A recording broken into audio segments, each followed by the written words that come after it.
I'm good. I'm gonna try to keep us to a tight hour tonight because I need to eat. My bitch ass. Okay, I know we've talked about this before, but the fact that my morning hating ass ever got into television is some kind of fucking mistake. Cause homie, I've been getting up before 6. It's like I am running off of adrenaline and coffee. But on the other hand, I've seen a bunch of cool shit the past couple of days, but I don't have to be standing in a fucking windy field on the side of the road trying to tell a story about a battle. Christ. How is Rouen? Rouen. I'm technically in Bayeux right now. Oh. There's some cows out my window, which is pretty cool. Nice. Yeah, so I was in Rouen. And then last night I was in Caen, and tonight I am in Bayeux. I forget where I am tomorrow night, but then I'm back in Rouen for Friday. And I can actually go out on Friday because I'm just traveling home on Saturday. But tell you what, guess what I did today? What's that? I got to go in a Viking longship. Nice. Yeah, I went to this, what is it? Parc Ornévique, les parcs historiques des Ornéviques, and where they have like a reenactment Frankish village and Viking village and like a Viking longship that's been made by hand and all this shit. It's fucking awesome. Like experiential archaeologists, like the experiential guys, like the guys who actually do stuff. Those are my fucking boys, though. They're so cool, and they're great to interview for TV because they work with regular people all the time, and they're not boring. You'd be working with academics, and they're like, "Oh, and actually, a really interesting thing is," and it's like, "Bzzzt, wrongo. That's not a very interesting thing." Like, you can't shut them up about coins, but when you get like the guys were like, I don't know, man, fucking making a Viking longboat, aren't we? That's cool, right? And yeah, people dig that, so they're a lot nicer. And like, the guy I was talking to is so cool. He's like a weeb, but for Danes. He's like, if a French guy was a weeb for Danes, and he's like, yeah, I speak fluent Danish, and like, his whole reenactor outfit was like specifically Danish stuff. And I was like, fucking absolutely get it, sir. Like, this whips. So, anyway, I've been having a great day, but I'm very tired. That's all. That is so funny. I cannot, like, if you gave me a choice and you were like, look, you have to be a weeb, gun to your head, and you have to pick, you can't pick the normal weeb nations. You can't pick Japan or ancient Rome or whatever, you gotta, even then, the Danes are low on your list.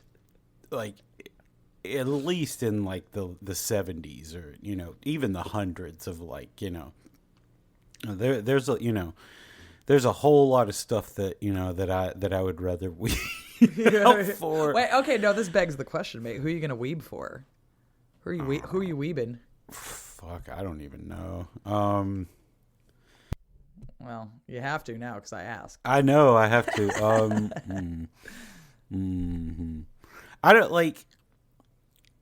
I don't know if you can ironically weeb something, but sure maybe, you can. Yeah. Like, I don't know. Like, the HRE is so fucking funny to me. Like, weebing the HRE, yes.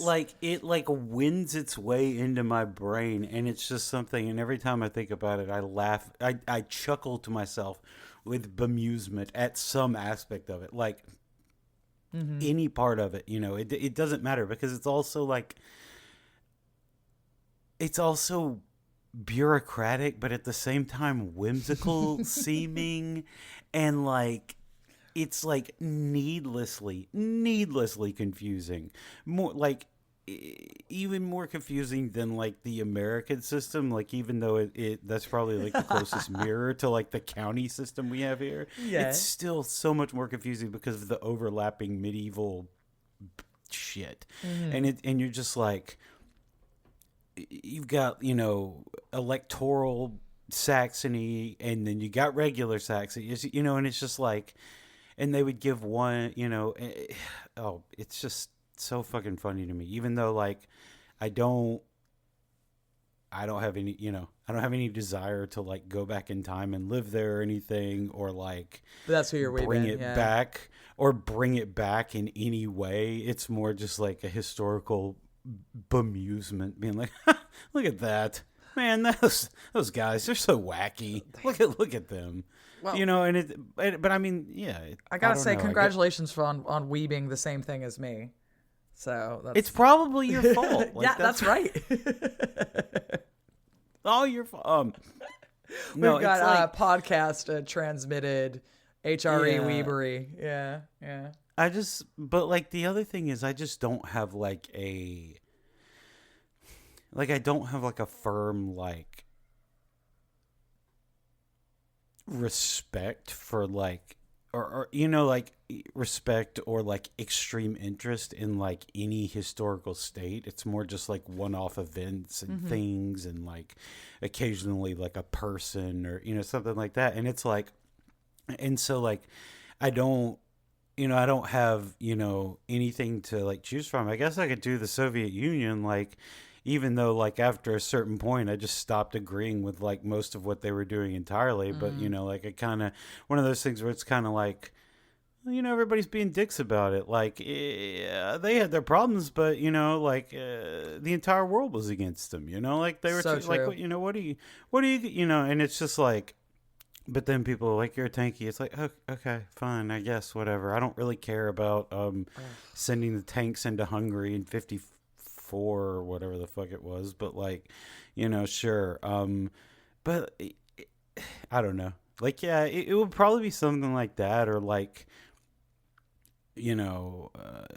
like revolutionary states that I feel bad for, and like, look back on and be like, well, I don't know that I would have, done a whole war against the sparrows or anything, but at the same time, I also didn't have to fight off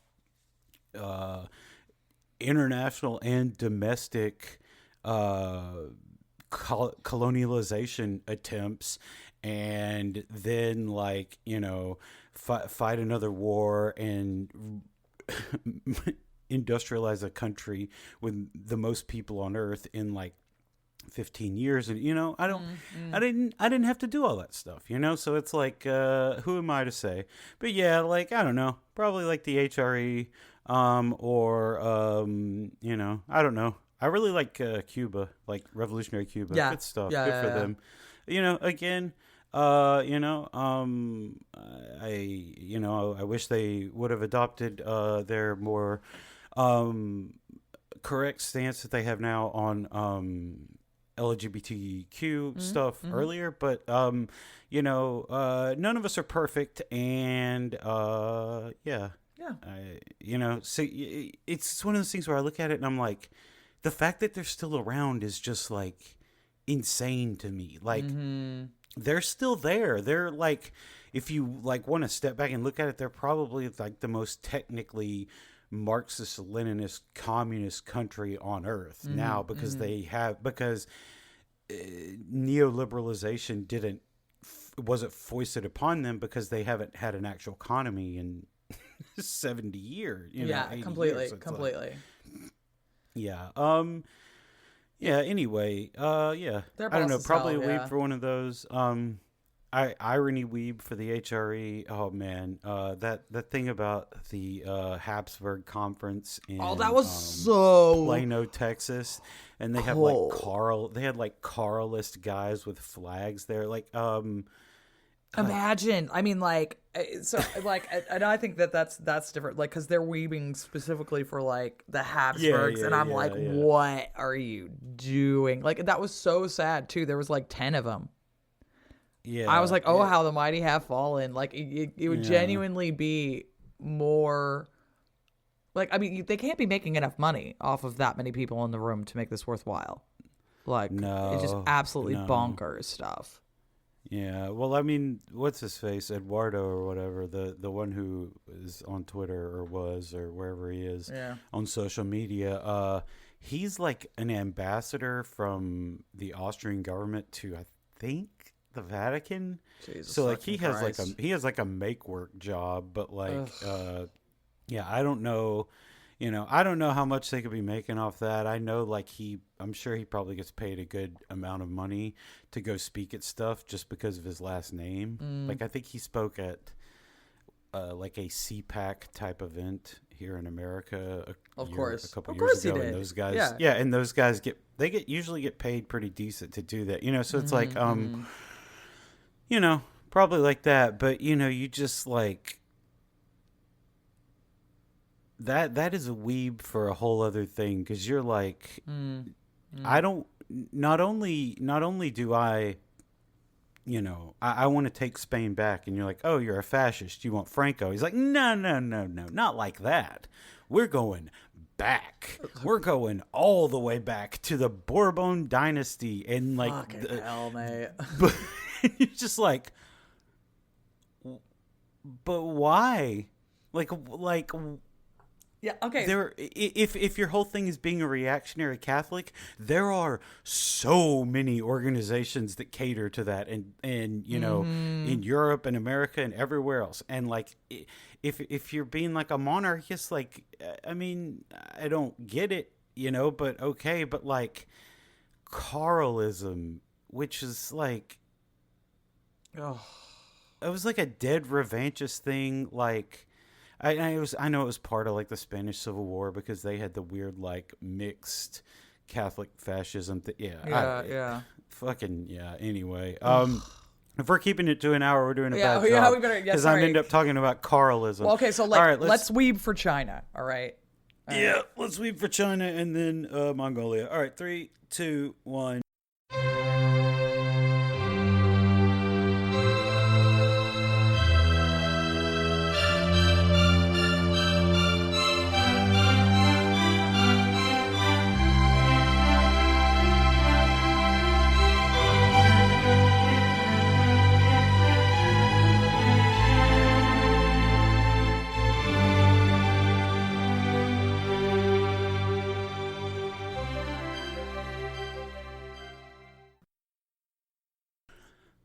Hello, and welcome back to We Are Not So Different, a podcast about how being a weeb is okay as long as you're not a Carlist in 2024. Good God. It's the world's premier weebing podcast. That's right. Ooh, yeah. Hey, my name's Luke Waters. You know the deal. Amateurish historian, yada yada. Joined by Dr. Eleanor Yaniga, who is well-versed in most, if not all, things medieval. And we are here to talk more about weird stuff. We got our fifth episode in the series, and we'll get to it in just a second. But before we do, we have a question from one of our patrons, Gafsy, who says, do we know of any significant written works that were lost in the medieval period, either ancient works that are attested up until the 14th century or whenever, or works from the medieval period which were considered noteworthy, but we just don't have any surviving manuscripts of? So there are a couple answers to this. And one of them, which is really cool, is called The History of the Franks. And this was actually written, it's an Arabic version of the First Crusade, which would be so fucking boss. So it was written by a guy that was called Hamdan Abd al-Rahim al-Athrabi. He died in the 12th century. Great name. Fucking name alert. And like we only have a couple of like little excerpts from it. So it's kind of like, it's sort of like when you get like just the little bits of poetry from Greece, so we just have these like scraps here and there. And it kind of gives you like a good rundown, we think, of what was going on for both the leaders and also what it was like to live in live underneath it. So that is wild. A 14th century text I wish I could read was written by a Franciscan monk, and it was called Inventio Fortunata, or The Discovery of the Fortunate Islands. And it was written for King Edward III of England. And we think that it was about a discovery of the Arctic pole, and like basically magnetic north. And they're like, yeah, they say that there's like this big rock there and like a sea, and there's kind of like a description of it. So I'd really like to see that as well. So that's something that a lot of kind of natural philosophers write about a lot, and that would be really cool. And then there's a Chaucer work I'd like to read called The Book of the Lion, or The Book of the Lion, that we've lost somewhere along the way. And I do like some Chaucer because yeah, he's a weird perv. So like there's a lot of stuff is the answer. There's like an absolute ton. We've lost, for example, Chinese works. There was an encyclopedia called the Yongle Encyclopedia from the 15th century, which was supposed to be like, oh yeah, we're gonna get like all world knowledge together, and like over 2,000 scholars worked on it for over 4 years. It was like over 11,000 volumes when it was finished, and it took up 1,400 square feet of space. Wow. But there wasn't enough money to make a printed version of it. And so like they never did anything with the manuscript. And then guess what? It got looted during the Opium Wars and lost. So good job, Europe. Brilliant. Yeah. Yeah. Yeah. The only one I know about is the Aristotle's book on comedy. Oh, yeah. Was lost from Poetics. And the only reason I know about it is because the name of the Rose. Yeah, woo, because it's a plot point in that book. Gaffsy, thank you so much for the question. Great question. And for the ability to give me this segue. If you want to subscribe to our Patreon, it's just $5 a month. You get to ask us questions like these. You get to hear all of the regular episodes ad-free, and you get 60 bonus episodes for you to choose from, including our upcoming series on the name of the Rose, which we will be starting soon-ish, either at the end of this month or next month. Decide who's to say? Yeah, but it's fun. Patreon.com/WNSDpod. Do it. It's good stuff. Do it. All right. On to the main show. Welcome to part 5 of our Weird Medieval series. We're going to start off talking about the many inventions and discoveries of medieval China. Now, before we get into it, I really must preface this by saying that invention and technological discovery are not indicative that the people making them are smarter or better than those who don't, even if many of them seem to originate from a single nation state. As we know from the materialist study of history, the pace of invention is spurred on by and limited by numerous factors that range from plain old material necessity to cultural mores and taboos, to geography, technological limitations, available resources and labor, social structures, blind luck, and many more. Not only that, if a particular nation state or empire were somehow able to take a historiographical look at itself and wanted to be known as the center of historical innovation, it would need levels of longevity and continuity over millennia, something that only a handful of governmental entities in human history could boast. Would it be incredible if the Alsace region had invented numerous foundational pieces of technology over thousands of years? Well, I mean, yeah, of course, that would be really wild, actually. But where would we, as modern folk looking back on history, assign these discoveries? The Roman Empire, the Franks, the Carolingian dynasty, the Kingdom of France, the HRE, the French Republic, Germany, the whatever they're on now, the Third French Republic again, or whatever the fuck it is. I know it's a little silly, but you get the idea. Unless your political unit is on the level of something like Sumer, Egypt, the Indus Valley civilization, and those that followed it in the Indian subcontinent, or China, you probably won't be known as history's greatest inventors. Sorry, just not getting the medal on this one, guys. And yet, with all that being said, it's still really fucking weird and interesting that so many discoveries and inventions have come from China. Initially, I wanted to start this episode off with a list of important Chinese inventions going all the way back to the prehistoric or classical eras, but it's really just way more than you think. The list includes such notables as the first fork ever discovered, soap production, obviously, and even Kuju, the earliest ball sport recognized by FIFA as a precursor to modern soccer/football, depending on where you live. But it would take way too long to do all that, so we'll limit ourselves to discussing why so many historically important inventions were made in China and why it's so neat. Then, since we're already in East Asia, we might as well talk about the Mongol Empire, because, again, it's really weird that the steppe-based horse archers conquered a wide swath of territory from the Pacific Ocean to Eastern Europe and ruled the world's largest continuous land empire ever in the Middle Ages. Yep. Yeah, so it's weird. Before we go on, I just do want to make one thing abundantly clear. Weird in the context of this series is not always, it's not a negative connotation usually. It includes events that range from some of the most incredible things humans have ever done to stuff that's just interesting or cool to, it's just really wild that it happened, to I think it's neat, to wow, that's so fucked up, and everything in between. It's meant to signify that we're impressed in some way with something that happened in the Middle Ages, for the most part. Some of these are, really fucked up, like the Fourth Crusade, Yeah. That's bad. It's bad, but, I don't want people thinking that when we say weird, we're like those Polynesian explorers who covered the entire Pacific Ocean that was bad. dugout canoes or fucking weirdos. Like, no, that's cool as shit. Like, yeah. Anyway, just want that to be clear and don't want it to be lost in translation for anyone. Anyway. Yeah. Chinese inventions. Oh my God, there's so many. Oh my God. There's so many. I'm going to run off a list of them from the Middle Ages real quick, and then going to talk to Eleanor about, why we think so many of them come from China.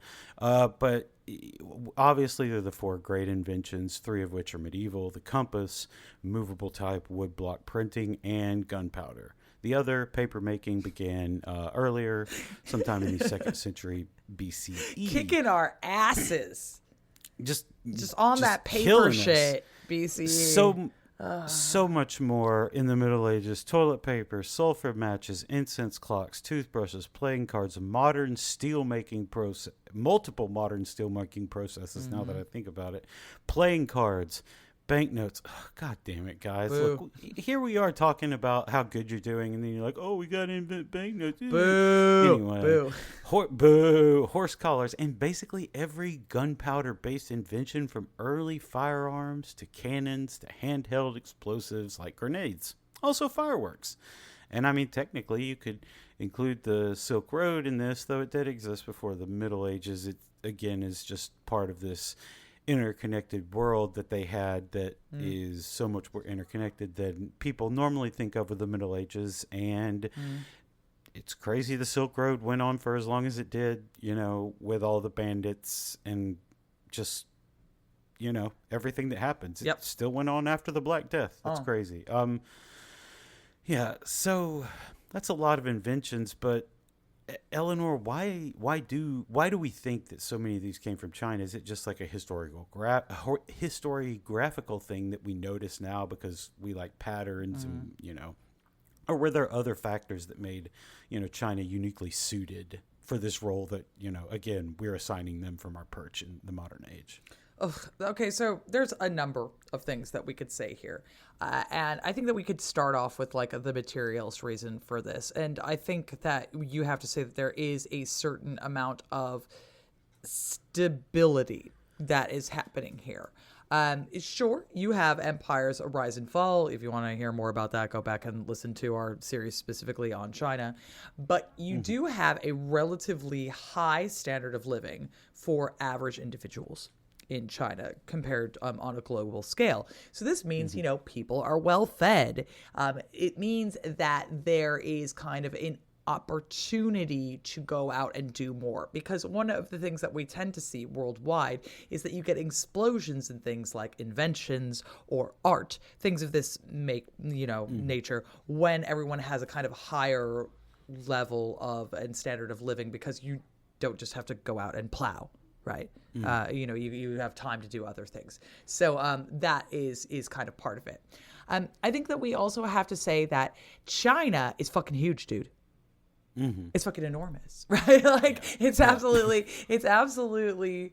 bonkers how large this place is. So it encapsulates a lot of people who can also do that inventing, right? So if you've got a landmass that large and a number of people that large, then you can really go for it. I think there's also something to be said here for the imperial structure. And by that, more specifically, I mean the civil service. And we've talked about this at length, but it bears repeating because it's fucking cool. Is like the system of government by which there is the scholar service, and basically you take a bunch of academic texts, and in theory, you can join government service if you pass them. And of course, there are barriers to entry for this, but in theory, if your family can kind of spare you at all to study, you can at some point in time get into imperial service. And what that does is it creates a culture in which a real premium is put on academics. Right. So even if you are kind of a lowly peasant, the way that you understand yourself as going to get better in the world, or like a chance at kind of getting a foot up, is specifically through scholastics, right? And that is not a feature of, say, for example, Europe, where the way that you get ahead of things is by getting to be a really good knight, and this isn't to say that there aren't scholastics here. Of course they are, but you're in a fucking monastery when you're doing that, right? If you are going to be a real world-class Aristotle expert, your ass is also going to be a virgin, locked away. Oh, yes, I'm making fun of Thomas Aquinas. But you're going to be in some fucking monastery, in Switzerland or some shit, and that's what you're going to be doing. So that's also going to limit the people who really want to get involved in academics, because it's like, do I really want to be a virgin in a monastery, right? Whereas in China, you're like, oh, if I fucking dedicate my life to academics, I can come up in the world, I can become wealthy, I can become influential, and I can still fuck. Right, so that's got that going for you, right? So these things matter. Like, cultural context matters, and what society places at a premium is true. I mean, you can see this even, and it's really backfired. For example, when in our lifetimes, the premium that has been put on university education. Now, what I always argue about it, in our context, is the trouble with university education is that it costs so much money that you essentially become an indentured servant. And that's the issue. But, in a place where everyone was actually really encouraged to study a lot, I think that's had really great knock-on effects for our society. So much so that right-wingers are fucking mad about it and trying to stop everyone from going to college and learning about what, critical race theory is, right? So there's been really significant advances in our own society as a result of it. So the same thing certainly holds true for China, right? Right. Also then, I think there is just this continuity that we do see from imperial governments. Right. So, I mean, the empire's changed, but it's they get good runs at it.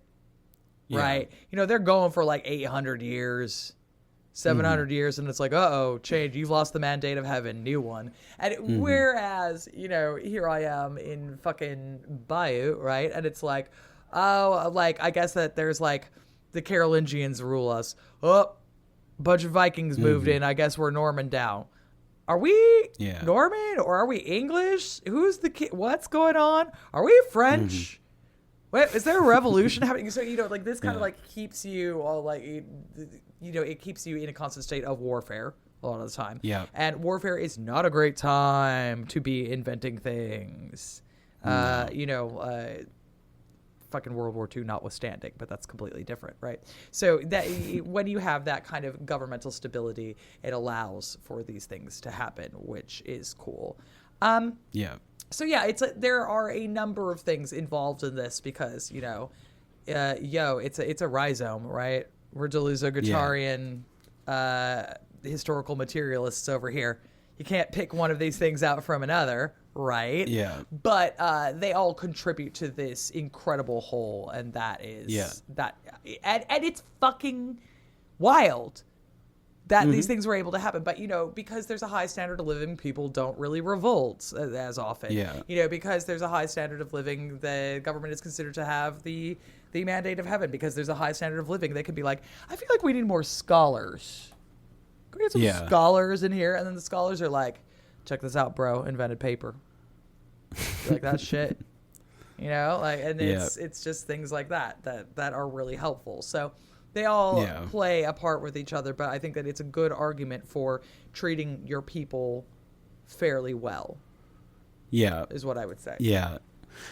Yeah, I think one of the reasons that it's so hard to just pull one thing out of this is that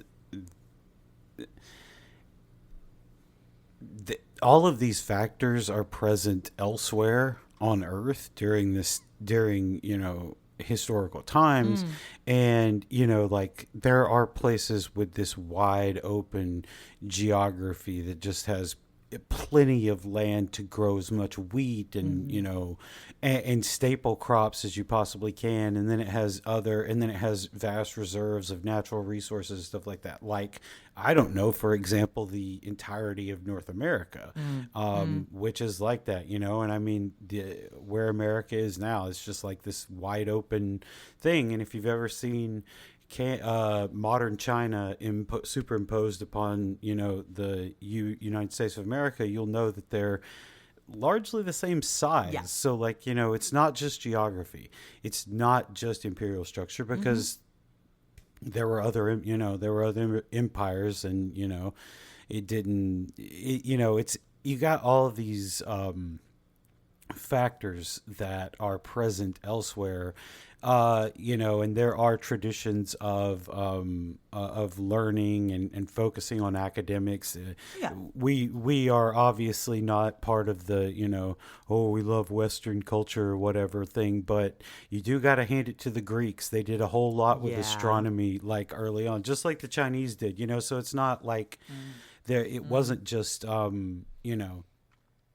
it wasn't limited to these things. But when you have all of these factors together in one place that has this kind of united polity and has, had, imperial thing going back to the 200s, and even before that had, other dynasties that were ruling it and everything before Qin Shi Huangdi came along. But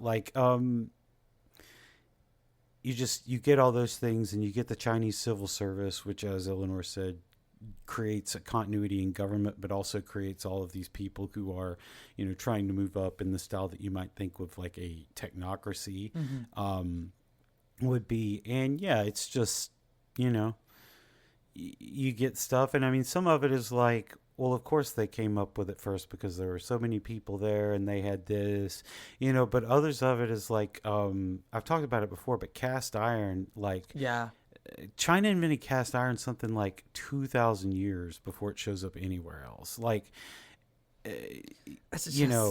Especially in Europe, they invented gunpowder, trying to find elixirs for immortality. It's just like, you get this stuff and you stick a bunch of people in a laboratory of sorts, which would have been with these medieval cultures that valued science a lot, and there were more of them than just China. Obviously in the Islamic world they did a ton and came up with algebra and all that shit. But you just get all of the factors here together, all of this continuity over such a long period of time, and you can be like, well, yeah, this dynasty fell, this dynasty lost the mandate, but we can go back to the Shang dynasty or whatever, and you're just like, Shang Dynasty was like 1600 BCE. You know, like bonkers. Insane, fucking insane thing. Like to be able to, you know,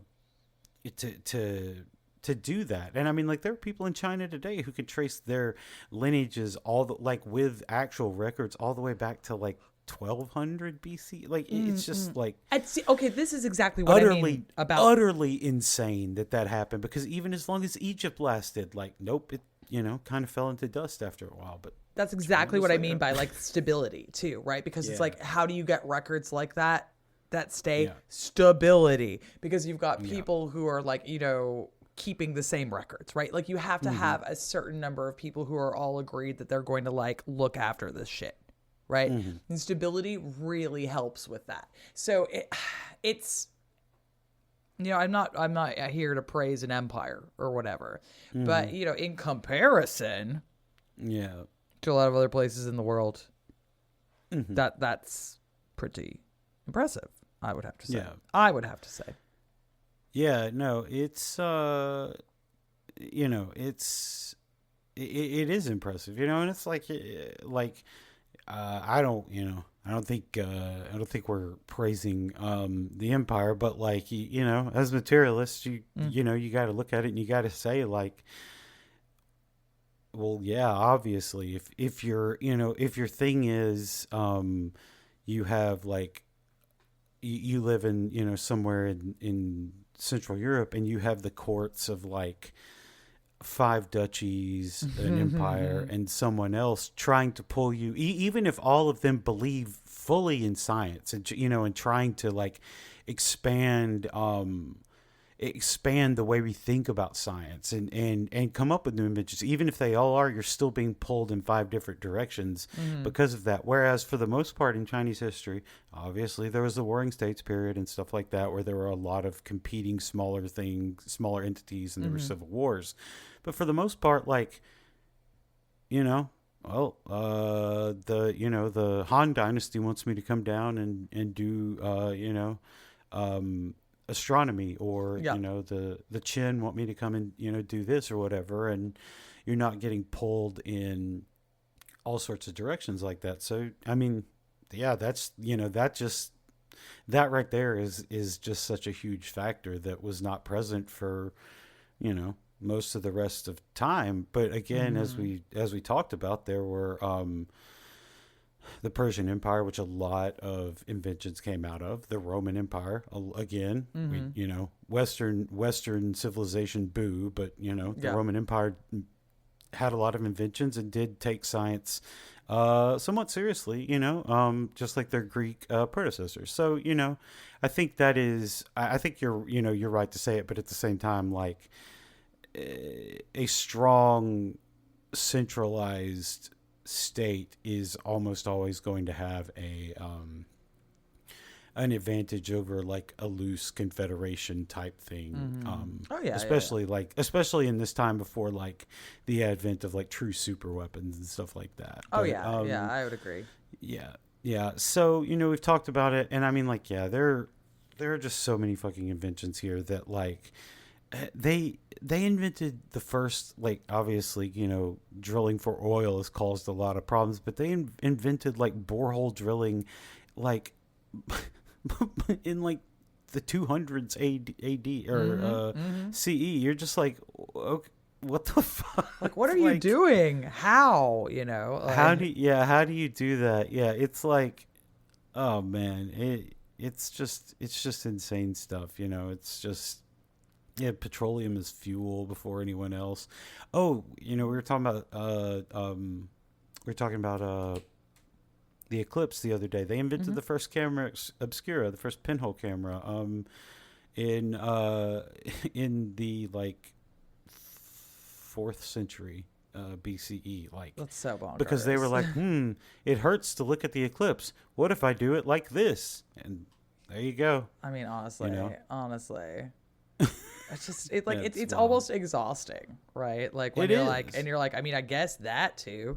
Jesus. I can't. Yeah, like reading this list off would be so boring. But like, you know, every like use of paper almost certainly came from them first. Paper cups, them in the, before the Middle Ages, it's just paper lanterns, paper packaging. Sure. Yeah. Yeah. Why not? Yeah.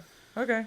The same way we do it today, it's just insane. Yeah. So, well, we've talked about like the, the highs here. So obviously there, was a time when it all came to an end, even though China is back on the rise now and will almost certainly be the next world superpower. Yeah. The American Empire inevitably falls off either next week or in 100 years. Who's to say? But why did the Chinese Empire fall off from this high point of science and invention? Well, there's a couple of things, right? So first of all, there is the thing I'm constantly banging on about, which is the high equilibrium trap, which is that stuff was pretty good. So it's like it encouraged invention up to this point where it's like, oh yeah, now everyone has like a pretty good, stable life. Okay, we're good to go. Right. Whereas in comparison, you got a bunch of graspers over here in Europe who are like, well, the way that I understand you get ahead in life, it's not through academic service. It's by plunder and stealing shit. And we've made some boats and we are now stealing shit. Right. And we're stealing shit on like high key stealing shit. And so they then show up in China. China doesn't want to trade with them because, like, what are you going to trade with a bunch of Europeans? Like, I mean, what do they even have for it? And, suddenly you get the Opium Wars, right? And you do get a deliberate attempt on the part of the West to underdevelop China from this point onwards and to, like, force it to be on opium. Yeah. Like, as a tactic to destabilize it, which works pretty well. So there's kind of two things here. One is that like they just were developing at the same pace. Two is that they weren't really ready to deal with settler colonialism and like capitalist expansion because that was like fucking new and it's a terrible way to treat people. And like even to the point where the Chinese emperors are like, Jesus, what the fuck? That's a little far. Yeah. So there is kind of like that surprise of, white people acting a fool in your backyard. And, addiction. Which was a common white people tactic to try to take over societies. And then it's just deliberate underdevelopment from that point onward. All of those things. Yeah.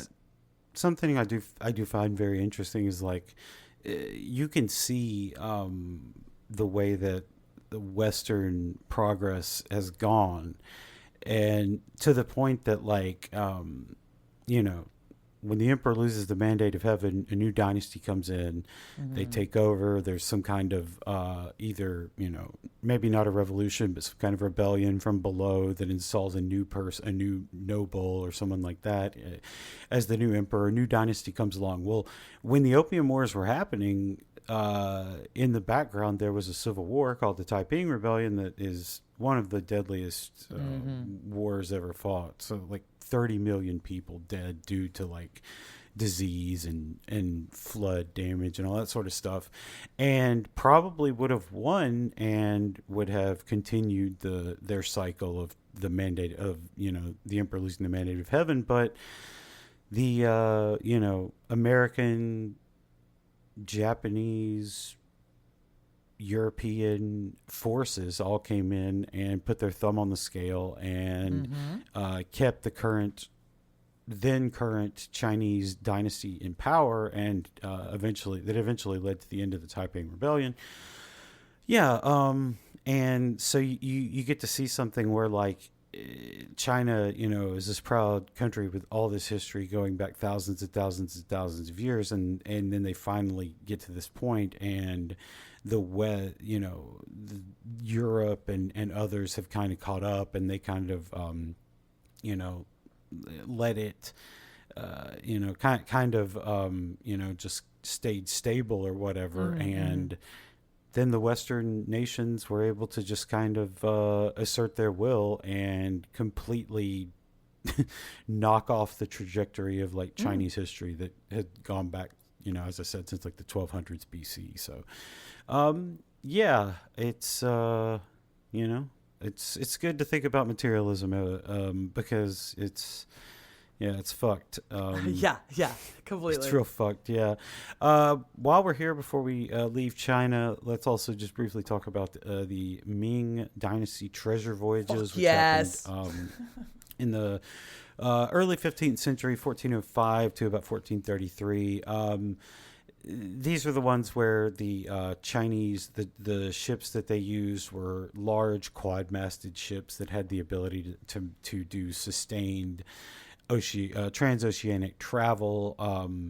They were led by Admiral Jing He, who led 7 of the voyages. 6 were under the Yongle Emperor, and 1 was under the, I believe, Xuande Emperor.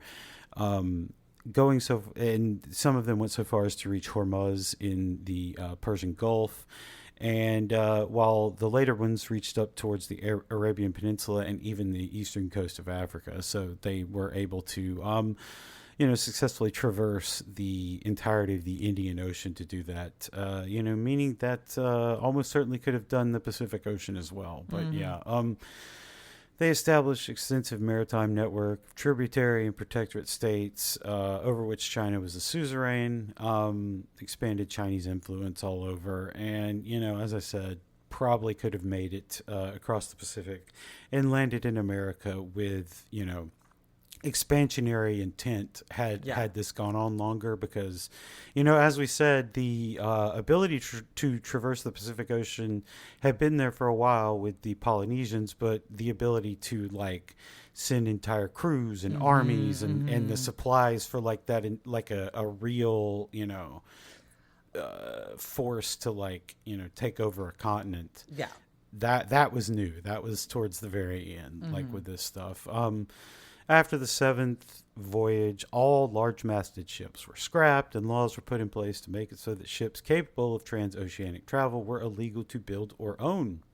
This was due largely to political infighting and ideas about whether Imperial China should expand further outwardly, as the eunuchs had typically favored, as they were the leaders of the treasure voyages, or whether China should look inward and avoid more interactions with the wider world, which was what the palace women and many high-ranking civil service functionaries wanted. In the end, the women and high-ranking functionaries won after the Yongle Emperor passed, and they stopped doing that, and the last treasure voyage was in 1433. And, changed the world in the process. Internal politics of China. And, I mean, like this, I don't think you can definitely tie it to this, but this is, I think, one of the things where you can see, like, where China's, like, looking to the outward world, and they're like, look, we could expand, we could do this, or, and then, we could go out and we could have this empire, and they thought about it. And I mean, like, if a different emperor had come in, one who trusted the eunuch faction more, might have been completely different, but it's not what we got. So the treasure voyages, it's really fucking cool that they happened. And also really weird that they just stopped. They were like, look how great this is. This is making us so much money. Fuck, we better stop. Fuck I don't it. want anything better. No. Yep. No. Yep. And lastly for today, we got the Mongols. Woo! Eleanor. How did these tribes of horse archers come together? In the 1160s, they were defeated by a combination of the Jin era Chinese and the Tatars, but within 60 years they had recovered enough to conquer most of East Asia and far into the steppe and West Asia. So how did they do that? I mean, I don't want a great man theory at you, but our boy Temujin! Womp womp womp! Let's fucking go! Yep. Air horns. But I mean, so the answer to a certain extent is Genghis Khan / Temujin.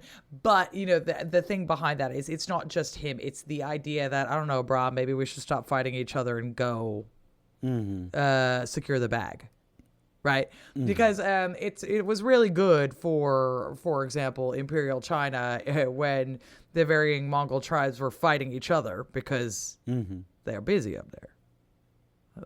You know, like you're just like, you do not want the guys on the horses to fucking get too out of pocket. But luckily I mean, I really just do think it was a good thing. Everybody, Temujin kind of is like, I don't know, homie, I just feel like we could ride west. I don't know. Like that would be good. And as a part of this, also like this idea, you know, there are big changes in military structure because he is, you know, egalitarian. And it turns out egalitarianism is really good. If you're just like, I don't know who's the best at this, things improve markedly.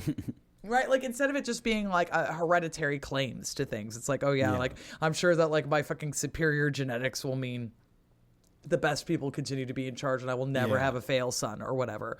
When you reward people, stop me if you heard this one before this fucking episode, but when you reward people for being good at their job, turns out you do better as opposed to just kind of like some bullshit protectionist stuff.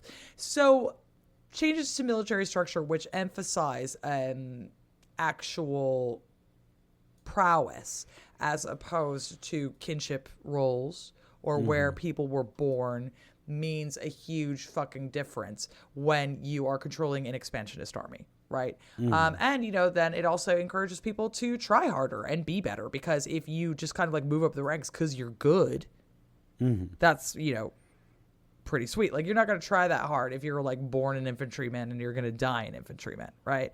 But if you understand that if you show outstanding ability, you might get up there, then you out here striving. You know. So like so, you know, Temujin is kind of like the figurehead for this, but it's a wide-scale cultural change which emphasizes egalitarianism and unity within a kind of Mongolian context. And that's fairly fucking impressive for the time. No? I'm impressed. Yeah. I'm impressed right now. It's wild. And I mean, like, you could tell that it wasn't just Temujin. It wasn't just Genghis Khan. No. Because when he died, he you know, split part of these parts of his territory up with all of his sons, but then his sons came together and they elected like a great Khan, like the one who would be the great Khan. And it's just like you know, and so like they did this, and I mean, obviously there, as the empire went on, there were some fights and struggles about this, but the empire reached its greatest extent not under Genghis Khan, but over 50 years after he died, under Kublai Khan, who decreed many stately pleasure domes. That's true, as we're told in Fair Xanadu, but yeah, he was so real for that. He really was. Took over, ruled all of China for a while, actually. And they went, you know, they took everything from, you know, parts of southern Russia, like southeastern Russia along the Pacific Ocean, all of the Korean Peninsula, all the way down through what is most of current day China, and, you know, even into parts of I believe the Khmer states down there where Cambodia is now. Excuse me. All the way across basically all of the Middle East, parts of the Arabian Peninsula, getting close to Byzantium. They didn't get there, but they got close. But then that was in the south, but in the north, you know, they had stretched all the way into, you know, modern day Western Russia, Ukraine, Belarus, Moldova, Romania, and Poland. You know, it's like, it's a long fucking way, and it's a, you know, it's a big. The fact that this existed is insane. The fact that this existed under people who had been a disorganized band of horse archers, who were defeated by some Tatars and the like disappearing Jin dynasty 100 years before, and then 100 years later they ruled what is still the biggest contiguous land empire in history. Like how, like what did they do? Like how did they, how did they keep that together for that long? Because like if it's just Temujin being like a military genius and his son's like kind of like keeping it going a little bit, then they wouldn't have been able to spread that much further even after he passed away. So like how did they keep this going over 28 million square kilometers or 9 million square miles? Just pick your poison. Yeah, I mean, for me, the real reason all of this works together is that it is a real empire in the sense that it allows for diversity. You know? So they're not saying when they rock into your fucking town in Central Asia that you have to start behaving like a Mongol. What they're saying is you're about to pay tribute. And there are certain governmental structures that you're going to have to follow, one of which is enforced diversity, right? Like every city's got to have a place of worship for every single type of person, like in the empire. So it's like it's got to have a Buddhist temple, and it's got to like have there's like Nestorian Christian houses, and there are like mosques, and there are, like they've got all of these strictures where it's like, this is what it means to be in the empire. And when you're in the empire has all of these options, and you have to respect them. We also see, as a part of this, the Pax Mongolica, right? You see that, I mean, this is like slightly later, but, when they're all kind of like getting together and they're like, yeah, no, like let's stabilize the shit out of this, because the thing that we want to do is we want trade. And frankly, if you're one of the majority of places that amalgamated because the Mongols showed up and they're like, hey, join me or die, it's the least you can do, cowards. And they're like, yeah, okay, we'll join. Thanks. Sounds good. So, and like when you've got like the horseback guys, like if someone fucks with you, you could be like, Kublai Khan, he was being mean to me, right? Like it's like that's pretty sweet. I'll fucking take that, right? So it's kind of like the same as like the Islamic expansions, for example, where they're like, I don't know, man, I guess we're taking over, and you're like, shit, I guess.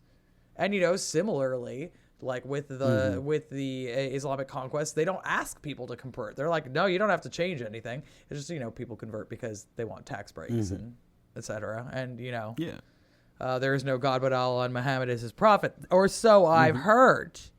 Right. Margaret Thatcher say on her deathbed. So like these are the things that really contribute to a contiguous and easy to rule whole, because there's no reason to really rebel, because you're like, well, your life hasn't changed that much, except that you've got like better trading partners, you've got like an army that kind of like looks after you, you've got the concept of passports. That's kind of nice. And so like there are all these massive positives from it. And of course, like not everyone is fucking happy. Like please see the Japanese for more information. Things of this nature. Woo, divine wind. Woo! They sent two. Kublai Khan sent two naval armies to try and conquer Japan, and they both met with disaster. That's really weird. Really fucking weird that happened twice. And also that it happened in the Bay of Tsushima, where the Battle of Tsushima would happen later, and China would announce itself on the world stage. But it's cool. It's one of those things where it's like, you look at all the stuff they did and you're like, wow, like that's crazy. And like, you don't want to give Temujin too much credit, because there's a lot of murder and death. Oh yeah, of course. But at the same time, like, a lot of this stuff is just like, well, as long as you stay on his good side, you don't have to get shot up by fucking horse archers. I don't know what to tell you. Yeah.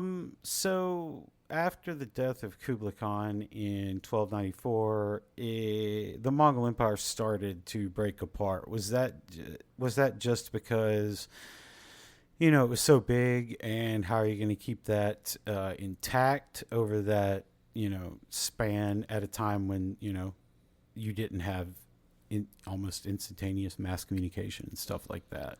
Well, you have a couple of things happen. In the first place, is some of the expansions under Kublai Khan didn't go so well. Again, see Divine Wind for more information. Or, the expansions into Vietnam didn't go particularly well because the Vietnamese are real ones who will kick an empire's ass. The Dai Viet and the Champa, not often conquered, either in history or modern times. Yeah, and so there are certain things where people are like, oh, I don't know, maybe cool it on the conquering a little bit, and then some people are like, I thought that all we did was conquer, right? And so there's there's a little bit of a like, well, what does it all mean? Yeah. We also have a bit of a succession crisis. Like when Kublai Khan dies, like he basically dies of heartbreak. Like his favorite wife dies. He's on the sauce.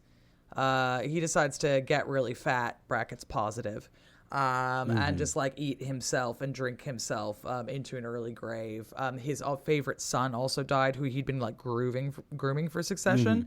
So like Temur Khan, who comes on after him, is fine. Like he's not terrible or whatever, but it's like no one's fucking hyped about it. Like Kublai Khan wasn't. And then when Temur Khan dies, his only son had died as well. So now we're like bringing in brothers' sons. And like just things got really murky. And when things are this murky out west, it's kind of like, well, what the fuck is going on over on the Caucasus, right? Yeah. And so it's just kind of got destabilized because it was quite large. And it takes people who really have their eye on the ball. And if you don't even know who the next Khan is going to be, that's really difficult. Meanwhile, also like over kind of further west, you have a lot of people who are, for example, converting to Islam. And they're kind of like less interested in being ruled by animist Buddhists. For example, they're not really wanting that. And so they're kind of like interested in breaking away, and there was a kind of lack of ability to enforce that. So basically, I think what I would argue is like the good stuff stopped flowing. And if the Imperial Corps can't give you your treats, you're going to walk off, right? Because that's what people do. So, a number of factors, but it's a lot of land. Like the fact that they did it in the first place is what's really wild.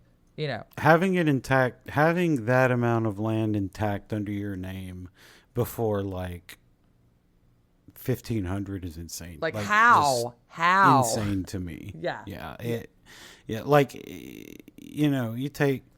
takes months for like messages to get across your empire. It's like, and I mean they were ruling from like Karakorum, which is in modern day Mongolia, and then Xanadu, and then Beijing. Like they were. This was being administered from like the far part of East Asia, and it's still stuck, and it's still stuck around until,